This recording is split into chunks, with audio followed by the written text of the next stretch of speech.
ఇదిగో చూడండమ్మా. నిన్న ఒక బ్యాచ్ ఊరెళ్ళింది. వాళ్ళు పోంగానే ఇంకో బ్యాచ్ వచ్చేసింది. వాళ్ళని మీకు నెక్స్ట్ వీడియోలో చూపిస్తానని జెప్పాను గదా! రండి చూపిస్తా. అదే ఈ బ్యాచ్. ఇక్కడ మా చెల్లెలు చూడండి పిల్లోళ్ళు కుర్చీలో కూర్చోంటే వాళ్ళనైతే కిందేసి రౌండ్‌గా తిరిగే కుర్చీలో ఆ పిల్ల తిరుగుతుంది. ఇట్ట ఎవరన్నా జేస్తారా?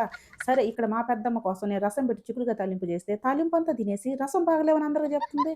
ఇంక సరే ఆ కూరలు పక్కన పెట్టేసి మళ్ళీ ఈళ్ళ కోసం పప్పులుసు, పచ్చడి, రసము, గుడ్డు, చపాతీ అన్నీ చేసి పెట్టిన. ఇన్ని కూరలు మాకెందుకు అసలు మేమెందుకు తింటామని అంటున్నారు.